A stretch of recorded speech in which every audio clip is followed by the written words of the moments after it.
Friends, welcome to Goa on wheels. അപ്പൊ എല്ലാവർക്കും സുഖമല്ലേ? എനിക്കിവിടെ സുഖാട്ടോ. അപ്പോൾ ഞാൻ കഴിഞ്ഞ വീഡിയോയിൽ നിങ്ങൾക്ക് സൗത്ത് ഗോവയെ പറ്റിയിട്ടാണ് പറഞ്ഞത്. സൗത്ത് ഗോവയിലെ ടോപ്പ് 10 പ്ലേസസ് ആണ് നിങ്ങൾക്ക് ഞാൻ പരിചയപ്പെടുത്തിയത്. അപ്പോൾ ഇന്നത്തെ വീഡിയോയിൽ നോർത്ത് ഗോവയിലെ ടോപ്പ് 10 പ്ലേസസ് ഏതൊക്കെയാണെന്നാണ് ഞാൻ നിങ്ങളെ പരിചയപ്പെടുത്തുന്നത്. അപ്പോൾ ഫസ്റ്റ് പൊസിഷനിൽ വരുന്നത് സിഗ്വരിൻ ബീച്ച് ആണ്. നമ്മുടെ പഞ്ചിം സിറ്റിയിൽ നിന്നാണെന്നുണ്ടെങ്കിൽ ഏകദേശം ഒരു 12 കിലോമീറ്റർ ആണ് വരുന്നത്. ഏകദേശം ഒരു 32 മിനിറ്റ്സ് ഡ്രൈവ് ആണ്. അപ്പോ ഈ സിംക്വരി ബീച്ചിന്റെ പ്രത്യേകത എന്ന് വെച്ചിട്ടുണ്ടെങ്കിൽ വളരെ ശാന്തമായിട്ടുള്ള ഒരു ബീച്ചാണിത്. അപ്പോ എന്താ പറയാ, ക്രൗഡഡ് ബീച്ച് അല്ല. അതുകൊണ്ട് തന്നെ നമുക്ക് കപ്പിൾസിനൊക്കെ ആണെന്നുണ്ടെങ്കിൽ പോയിരുന്ന് നന്നായിട്ട് എൻജോയ് ചെയ്യാൻ പറ്റിയിട്ടുള്ള ഒരു ശാന്തമായിട്ടുള്ള ഒരു പീസ്ഫുൾ ആയിട്ടുള്ള ഒരു ഏരിയ ആണ് ഈ ഒരു സിംക്വരിൻ ബീച്ച്. പിന്നെ ബീച്ചിന്റെ തൊട്ടടുത്തായിട്ട് തന്നെ നല്ലൊരു ഹിൽ ടോപ്പ് ഒക്കെ ഉണ്ട്. അപ്പൊ നമുക്ക് അവിടെയും പോയിട്ടൊക്കെ ഇരുന്ന് നല്ല ഫോട്ടോഷൂട്ട് ഒക്കെ എടുക്കാൻ പറ്റും. അപ്പൊ അതാണ് ഞാൻ ഫസ്റ്റ് ആയിട്ട് നമ്മുടെ സിംക്വരിൻ ബീച്ച് സെലക്ട് ചെയ്യാൻ കാരണം.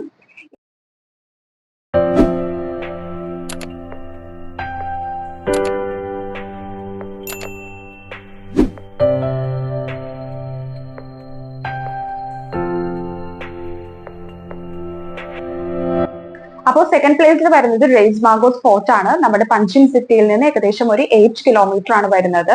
ഈ റെയ്സ് മാഗോസ് ഫോർട്ട് പണ്ട് നമ്മളുടെ പോർച്ചുഗീസുകാര് പണിതിട്ടുള്ളതാണ് 1551. അപ്പൊ ഈ ഒരു ഫോർട്ട് പണിതെന്ന് വെച്ചിട്ടുണ്ടെങ്കിൽ അവരുടെ ആ ഒരു ഏരിയ ശത്രുക്കളിൽ നിന്ന് പ്രൊട്ടക്ട് ചെയ്യാൻ വേണ്ടിയിട്ടായിരുന്നു ആ ഒരു ഫോർട്ട് പണിതത്. ഇന്ന് അതൊരു മെയിൻ ആയിട്ടുള്ള ഒരു ടൂറിസ്റ്റ് പ്ലേസ് ആയിട്ട് മാറിയിരിക്കുകയാണ്. അപ്പൊ ഇവിടെ നിന്നിട്ടുണ്ടെങ്കിൽ നമുക്ക് ഒരു ഹിൽ ടോപ്പിലാണ് ഈ ഒരു ഫോർട്ട് ഉള്ളത്. അതുകൊണ്ട് തന്നെ നല്ല സ്റ്റണ്ണിങ് ആയിട്ടുള്ള വ്യൂസ് നമുക്ക് കാണാൻ പറ്റും. പഞ്ചിം സിറ്റിയുടെ ഫുൾ വ്യൂവും, മണ്ടോവി റിവറിന്റെ ഫുൾ വ്യൂവും, മിറാമാർ ബീച്ചിന്റെ ഫുൾ വ്യൂവും നമുക്ക് ഈ ഒരു ഹിൽ ടോപ്പിൽ ഈ ഒരു ഫോർട്ടിൽ നിന്നിട്ടുണ്ടെങ്കിൽ കാണാൻ പറ്റും. അപ്പൊ ഇന്ന് അതൊരു വളരെ ഫേമസ് ആയിട്ടുള്ള ഒരു ടൂറിസ്റ്റ് പ്ലേസ് ആണ്.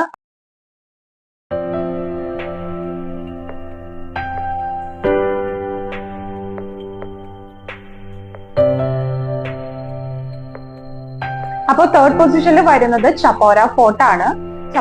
ചപ്പോര ഫോർട്ടും ഇതേപോലെ തന്നെ പോർച്ചുഗീസ് ആണ് പണിതിട്ടുള്ളത് 1617. അപ്പം ഗോവയിൽ ഇതേപോലെ കുറെ വളരെ പഴക്കേറിയിട്ടുള്ള ഫോർട്ടുകൾ ഉണ്ട്. അതിലൊന്നാണ് ചപ്പോര ഫോർട്ടും നമ്മൾ നേരത്തെ പറഞ്ഞ പോയിട്ടുള്ള റെയ്സ് മാഗോസ് ഫോർട്ടൊക്കെ. അപ്പൊ ഈ ചപ്പോര ഫോർട്ട് എന്ന് വെച്ചിട്ടുണ്ടെങ്കിൽ അത് നല്ലൊരു ഹിൽ ടോപ്പിലായതുകൊണ്ട് തന്നെ അതിന്റെ വ്യൂ അത്രക്ക് മനോഹരമാണ്. നമുക്ക് നന്നായിട്ട് നമ്മുടെ അറേബ്യൻ സീയും പിന്നെ സൺസെറ്റ് ഒക്കെ അടിപൊളിയായിട്ട് നമുക്ക് കാണാൻ പറ്റും. ഞങ്ങൾ ഒരു പ്രാവശ്യം വിസിറ്റ് ചെയ്തിട്ടുണ്ട് ചപ്പോര ഫോർട്ട്. നല്ല രസമായിരുന്നു കേട്ടോ. അവിടെ ഞങ്ങൾ പോയപ്പോ ഒരു ഉച്ച ടൈം ആയതുകൊണ്ട് തന്നെ ഭയങ്കര വെയിലായിരുന്നു. ആ ഒരു ക്ഷീണം നമുക്ക് തോന്നി. പക്ഷെ ഒരു വൈകുന്നേരത്തൊക്കെ ഒരു ടൈമിൽ പോയിരിക്കാൻ പറ്റിയ ഒരു പ്ലേസ് ആണ്. അത്രക്കൊരു നല്ല, നമ്മൾ മൂന്നാറൊക്കെ പോയിരുന്ന്, മൂന്നാറിന്റെ ഒക്കെ അത്രയും വന്നില്ലെങ്കിൽ അത്രയും അതേപോലത്തെ ഒരു ഹിൽ ടോപ്പ് ആണ്. അപ്പോ പിന്നെ ബീച്ചും, അപ്പോൾ ആ ഹിൽ ടോപ്പിൽ നിന്ന് നമുക്ക് തൊട്ടടുത്ത് ബീച്ചും കാണാൻ പറ്റും. അപ്പൊ നല്ല രസമാണ് അവിടെ പോയിരിക്കാനൊക്കെ. അപ്പൊ നിങ്ങൾ മിസ്സാക്കണ്ട നമ്മളുടെ ചപ്പോര ഫോർട്ട്. ഓക്കെ,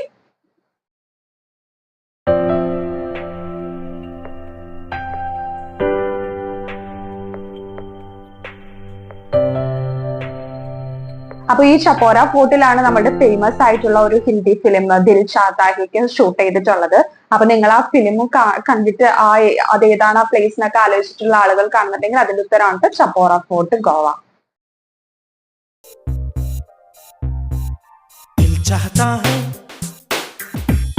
അപ്പൊ നമ്മളുടെ ഫോർത്ത് പൊസിഷനിൽ വരുന്നതാണ് ക്വേറിൻ ബീച്ച്. ക്വേറിൻ ബീച്ചിന് പറയുന്ന മറ്റൊരു പേര് കേറി ബീച്ച് എന്നാണ്. അപ്പോൾ ഈ ബീച്ച് ശരിക്കും ഒരു ഹിഡൻ ജെം ആണ്. ബിക്കോസ് ഇത് മഹാരാഷ്ട്ര ഗോവ ബോർഡറിലാണ്. അതുകൊണ്ട് തന്നെ ടൂറിസ്റ്റുകൾ ഗോവയിലിട്ട് വന്നിട്ടുണ്ടെങ്കിൽ അവിടെ പോകാനുള്ള ചാൻസ് വളരെ കുറവാണ്. അതുകൊണ്ട് തന്നെ അധികം ക്രൗഡ് ഒന്നും ഇല്ലാത്ത വളരെ പീസ്ഫുൾ ആയിട്ടുള്ള ഒരു ബീച്ചാണ്. നമുക്ക് നല്ല ഫോട്ടോഷൂട്ടിങ്ങും എന്താ പറയാ, വിസിറ്റേഴ്സ് കുറവായതുകൊണ്ട് തന്നെ ആ ബീച്ച് അങ്ങനെ ക്ലീൻ ആണ്. അങ്ങനെ അധികം ആൾക്കാരില്ല. അതുകൊണ്ട് തന്നെ വേസ്റ്റ് ആ ബീച്ചിൽ അങ്ങനെ ചിലരിങ്ങനെ വന്നു പോയിട്ടുണ്ടെങ്കിൽ വേസ്റ്റ് ഒക്കെ ഡംപ് ചെയ്യുമല്ലോ അവിടെയൊക്കെ ആയിട്ട്, അതെല്ലാം കുറവാണ്. അതുകൊണ്ട് തന്നെ നല്ല വൈറ്റ് സാൻഡും ക്രിസ്റ്റൽ ക്ലിയർ വാട്ടർ ഒക്കെ ആയിട്ട് നല്ലൊരു പ്യുവർ എന്താ പറയാ, നല്ലൊരു ക്ലീൻ ബീച്ചാണ് നമ്മളുടെ ക്വേറിൻ ബീച്ച്. പിന്നെ അവിടെ അടുത്തായിട്ട് തന്നെ ടിറാക്കോൾ എന്ന് പറയുന്ന ഒരു ഫോർട്ടും ഉണ്ട്. അപ്പൊ നിങ്ങൾക്ക് ക്വേറിൻ ബീച്ച് പോകുന്ന ആളുകളാണെന്നുണ്ടെങ്കിൽ ടിറാക്കോൾ ഫോർട്ട് നിങ്ങൾക്ക് വിസിറ്റ് ചെയ്യാം. അപ്പോ ഈ ഒരു ബീച്ച് എന്ന് പറയുന്നത് വളരെയധികം ദൂരത്താണെന്ന് വെച്ചിട്ടുണ്ടെങ്കിൽ മഹാരാഷ്ട്ര ഗോവ ബോർഡറിലായതുകൊണ്ട് നോർത്ത് ഗോവയുടെ അങ്ങേ അറ്റത്താണ്. അതുകൊണ്ട് തന്നെ നിങ്ങൾക്ക് സമയം ഉണ്ടെങ്കിൽ മാത്രം നിങ്ങൾ ഈ ഒരു ബീച്ച് കണ്ടാൽ മതി. സമയമുള്ളവര് എന്തായാലും പോയി കാണണം കേട്ടോ. അല്ല, നിങ്ങൾ 2-3 ഡേയ്സിന്റെ ബീച്ച് ഒരു ട്രിപ്പാണ് പ്ലാൻ ചെയ്തിരുന്നൊക്കെ ഉണ്ടെങ്കിൽ നിങ്ങൾക്ക് നെക്സ്റ്റ് ടൈം വരുമ്പോൾ ഈ ഒരു ബീച്ച് പോയി വിസിറ്റ് ചെയ്യാവുന്നതാണ്. അപ്പൊ മറക്കണ്ട ക്വേറിൻ ബീച്ച്.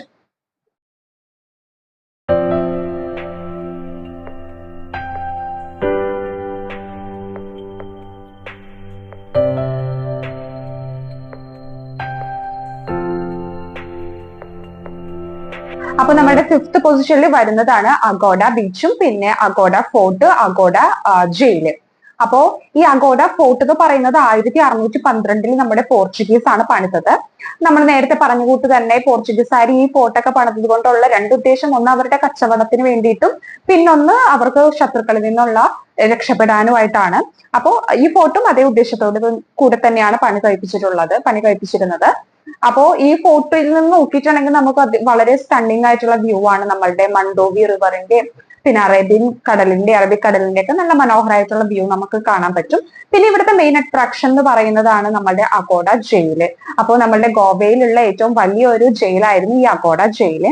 ഇപ്പൊ അവിടെ അത് ജയിലായിട്ടല്ല, നമുക്ക് ഇതേപോലെ ഒരു എന്താ പറയാ പോയി കാണാൻ പറ്റിയ ഒരു ഹിസ്റ്റോറിക്കൽ സംഭവമായിട്ടാണ് അത് ഉള്ളത്.